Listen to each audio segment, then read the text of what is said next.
एक बहुत ही सुंदर और विशाल जंगल हुआ करता था। वहाँ सारे पशु पक्षी एक दूसरे से मिलजुल कर रहा करते थे। जब कभी भी उनमें कुछ बहस होती तो वो जंगल के राजा के पास जाते थे। वे उनके फैसले कर देते थे। ऐसे ही एक दिन बाघ और गधा जंगल में पानी पीने के लिए तालाब के पास आते हैं। दोनों अपनी प्यास मिटाकर एक दूसरे से बातें करते हैं। तभी गधा शेर से कहता है, अरे बाघ भाई, कैसे हो? बहुत दिनों बाद दर्शन दिए गुरु अपने। देखो देखो, इस सर्दी के सुहाने मौसम में ये लाल लाल घास कितनी सुंदर लग रही है ना।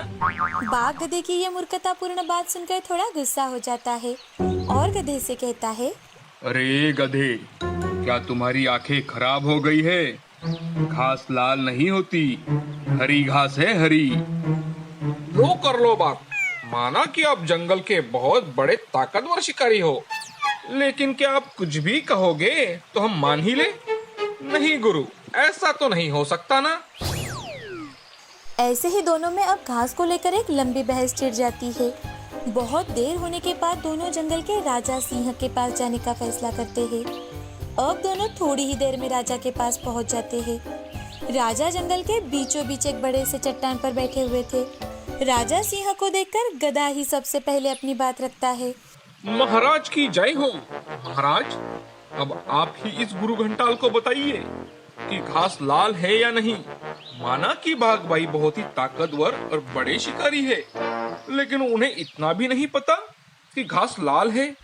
बिना मतलब का मेरे से उलझ पड़े आज, इसलिए मैं उनको आपके पास लेकर आया हूँ।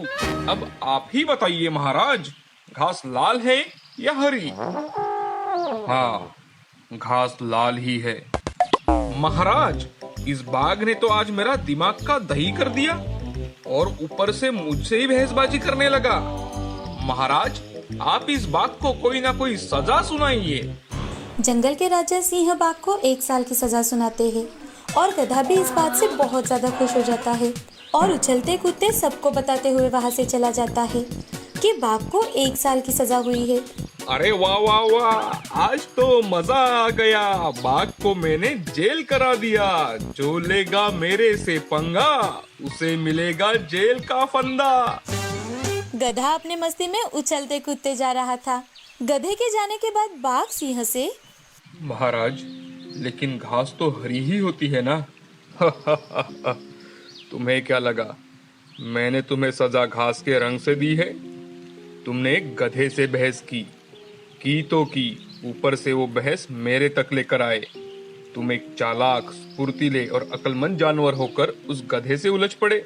बाघ को अब सारी बात समझ में आ जाती है कि 2024 में जो सही है बस उन्हें ही चुनकर दीजिए और गधों के साथ बहस करते मत बैठिए, नहीं तो हमें अगले 5 साल की सजा होगी। श्यामपुर नाम के गांव में शिवा नाम का लड़का अपनी माँ के साथ रहा करता था। शाम का आम का बगीचा था। वो अपनी रोजी रोटी चलाने के लिए अपने बगीचे के ही आम बेचा करता था और अपने आम के बगीचे की अच्छे से देखभाल करता। लेकिन फिर भी उसके आम कभी आधे पके होते तो कभी खराब हो जाते। एक दिन वो अपने आम लेकर बाजार में बेचने जाता है कि तभी शिवा व्यापारी से, साहब, ये मेरे बगीचे के ताजे आम हैं, आप इन्हें खरीद लो ना। अरे ये आम तो कितने खराब है, इन्हें मैं तो क्या कबाड़ी भी नहीं खरीदेगा। अरे इन्हें खरीदना तो छोड़ो, खाना भी दूर की बात है। साहब, आप एक आम खाकर तो देखिए, स्वाद में बहुत मीठा है। अरे ये आम दिखने में ही इतने खराब है, तो इन्हें खरीदेगा कौन और खाएगा कौन? शिवा व्यापारी की बातें सुनकर बहुत निराश हो जाता है। वो अपने आम लेकर घर चला जाता है। अब ये हर रोज की कहानी थी। जब भी शिवा बाजार में आम बेचने चला जाता, उसके पल्ले निराशा ही आया करती थी। उसके आम पड़े पड़े सड़ रहे थे। ये सब देख वो और भी ज्यादा निराश हो रहा था, जिसके चलते उसके सर पर कर्ज का बोझा बढ़ता ही जा रहा था। इतना ही नहीं, उसने जिनसे जिनसे कर्जा लिया था वो अब घर आकर उसका सामान लेकर जाना शुरू हो गए थे। उन्हीं में से एक था भुवन, जो कि एक आम के बगीचे का मालिक था। उसके बगीचे के आम शहर में जाते और बहुत अच्छे दामों से बेचे जाते थे। भुवन बहुत ही लालची और मतलबी इंसान था। वो किसी का पैसा नहीं छोड़ता था। वो एक दिन शिवा के घर आकर, अरे शिवा, मैंने सुना है तुम पर कर्ज का बोझा तो बढ़ता ही जा रहा है। मैं तो कहता हूँ कि तुम मेरे यहाँ काम कर लो भाई, उससे तुम कर्ज से तो बचे ही रहोगे और खाना पीना भी चलता रहेगा तुम्हारा। मैं मेरा देख लूंगा सेठ जी, आपके मशवरों की मुझे कोई जरूरत नहीं है। मैं सड़क पर रह लूंगा, मगर मैं आपके यहाँ नौकरी बिल्कुल नहीं करूंगा। शिवा की बातें सुन भुवन को बहुत ज्यादा गुस्सा आ जाता है और वो शिवा से, अरे ओ भूखे फकीर, खुद तो भिखारी है और मुझे ज्ञान बांट रहा है। जरा बातें औकात देखकर करनी चाहिए। मैं तो तेरी मदद कर रहा था, अब बहुत हो गया। 2 हफ्ते में मुझे मेरा कर्जा चुकता कर देना, नहीं तो ये घर और बगीचा दोनों भी छीन लूंगा, समझे? भलाई का तो जमाना ही नहीं रहा। भुवन शिवा को खरी खोटी सुनाकर वहाँ से चला जाता है। भुवन की सारी बातें सुनकर शिवा वही सोचते बैठ जाता है। तभी शिवा अपनी माँ से, माँ, मैंने इस भुवन का अगर कर्जा नहीं चुकाया तो ये हमारा घर और बगीचे की नीलामी कर देगा। मुझे तो अब गांव में कोई कर्जा भी देने के लिए तैयार नहीं है। अब मैं क्या करूँ माँ? शिवा की उदासी भरी बातें सुनकर शिवा की माँ रमा शिवा से, बेटे, ऐसे निराश होकर कैसे चलेगा? उस भुवन को तो तुम्हें अच्छा खासा सबक सिखाना चाहिए। वो इसी तरह से लोगों को लूटता है। तुम शहर जाकर क्यों नहीं देखते? शायद कुछ बात बन जाए। रमा की बातें सुन शिवा को नई उम्मीद मिलती है। शिवा अगले ही दिन शहर चला जाता है और शहर में जाकर कुछ दुकानदारों से कर्जा मांगता है, लेकिन किसी से भी पहचान ना होने के कारण उसे कोई कर्जा नहीं देता। सुबह से शाम हो जाती है। अब शिवा निराश होकर घर लौटने के लिए जंगल के रास्ते निकलता है। थोड़ी देर चलने के बाद शिवा को रास्ते में एक साधु बाबा बेहोश पड़े दिखाई देते हैं। ये देख शिवा उनके पास चला जाता है, उन्हें उठाने की कोशिश करता है, लेकिन वो उठते ही नहीं। अब शिवा अपने पास का पानी लेकर साधु बाबा के चेहरे पर छिड़कता है कि तभी साधु बाबा उठकर बैठते हैं। थोड़ा पानी पीने के बाद उन्हें अच्छा लगता है। बाबा, अब आपको कैसा लग रहा है? मुझे अब ठीक लग रहा है। तुमने इस बाबा की मदद की है। तुम्हारा हमेशा कल्याण हो। बोलो बेटे, तुम्हें क्या चाहिए? बाबा, मुझे कुछ नहीं चाहिए। मुझे सिर्फ आपका आशीर्वाद चाहिए, जिससे मैं मेरा कर्जा चुका सकूं। साधु बाबा अपनी पोटली में से एक बीज निकालते हैं और वो शिवा को देकर, बेटा, ये बीज अपने घर लेकर जाओ। घर जाकर इसे लगाते समय तुम जिस फल का नाम लोगे, उस फल का ये पेड़ बन जाएगा। ये तुम्हारी सारी गरीबी मिटाएगा। वो बीज अपने हाथ में लेकर शिवा बाबा से, धन्यवाद बाबा, अब मैं चलता हूँ। ऐसा कहकर शिवा साधु से आज्ञा लेकर घर चला जाता है। घर जाते ही अगले दिन शिवा वो बीज अपने बगीचे में लगा देता है और लगाते समय आम के पेड़ का नाम लेता है। 2 दिनों बाद ही वो बीज एक छोटे से पौधे में बदल जाता है। पौधा देखा तो शिवा बहुत ज्यादा खुश हो जाता है। तो शिवा खुद से, अरे, ये तो चमत्कारी पौधा लग रहा है, जरा देखो तो। ऐसा मन में सोचकर शिवा घर चला जाता है। दिन ब दिन वो पौधा बड़ा होता जा रहा था। वो अपने बगीचे के बाकी के आम के पेड़ों के साथ साथ इस पौधे का भी अच्छे से ख्याल रख रहा था। अब 8वें ही दिन पौधा बड़े आम के पेड़ में बदल गया था। उस पेड़ पर सुनहरे आम लगे थे। तो शिवा को वो आम कुछ अलग लगे, इसीलिए उसने पेड़ से आम तोड़कर देखा तो वो आम का पेड़ कुछ साधारण आम का पेड़ नहीं था और ना ही उस पर लगे आम कुछ साधारण थे, वो तो सोने के थे। सोने के आम देखकर शिवा बहुत ज्यादा खुश हो जाता है। हे भगवान, आप बड़े दयालु हो। मुझ पर आपकी ऐसी ही कृपा दृष्टि बनाए रखना भगवान।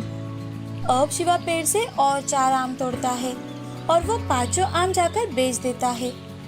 आम बेचकर जो पैसे आए थे उससे वो भुवन का पूरा कर्जा चुका देता है। ये देखकर भुवन हक्का बक्का रह जाता है।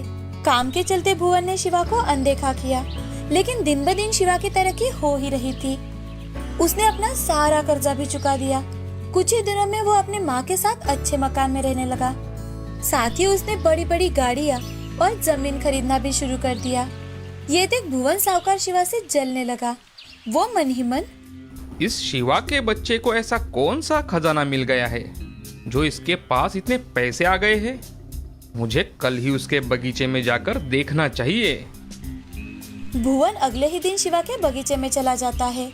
वहाँ पर सोने का बड़ा सा आम का पेड़ देखकर वो चौंक जाता है और खुद से, ओ, तो इस शिवा का ये राज है।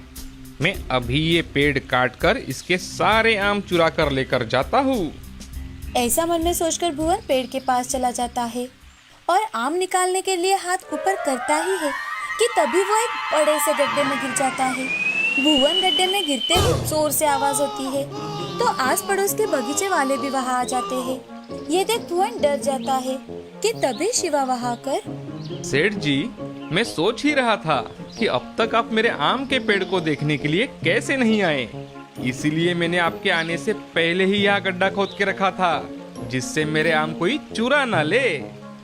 ये सुन भुवन सिर पर हाथ मार लेता है और वो शिवा से, अरे अरे शिवा, मैं तो सिर्फ यहाँ देखने आया था भाई, कुछ चुराने के लिए नहीं। चलो मुझे बाहर निकालो यहाँ से। अब आपको तो यहाँ से पुलिस ही बाहर निकालेगी। आपने मेरे जैसे कितने गरीबों को गांव में ठगा है, आज उस सब का हिसाब होगा। अरे अरे शिवा, तुम तो मेरे बेटे जैसे हो ना। क्या क्या क्या तुम मेरे साथ ऐसा करोगे बेटा? वो क्या है ना सेठ जी, आपको अगर आज मैंने ऐसे ही छोड़ दिया तो आप हमेशा गरीबों को लूटते रहोगे और उनका नुकसान करते रहोगे। ऐसा कहकर शिवा पुलिस को कॉल करता है और उन्हें बुला लेता है। पुलिस के आते ही भुवन की बोलती बंद हो जाती है। पुलिस अपने साथ भुवन को चोरी के इल्जाम में लेकर चले जाती है। ये देखकर गांव वाले बहुत खुश थे क्योंकि भुवन ने कई सारे गरीब लोगों को लूटा था। धीरे धीरे कर शिवा बहुत अमीर बन जाता है। अब हमेशा ही शिवा गरीबों में कुछ जरूरत की चीजें बांटता, नौजवान लड़कों को कर्जा भी देता ताकि वो तरक्की कर सके। अब शिवा और रमा दोनों माँ बेटे बहुत खुश थे। उनकी जिंदगी में जादुई सोने का आम का पेड़ हंसी खुशी लेकर आया था। इस कहानी से हमें ये सीख मिलती है कि जिंदगी में हमेशा सच्चाई के रास्ते पर चलना चाहिए और कितनी भी मुश्किलें आए उनका डट कर सामना करना चाहिए।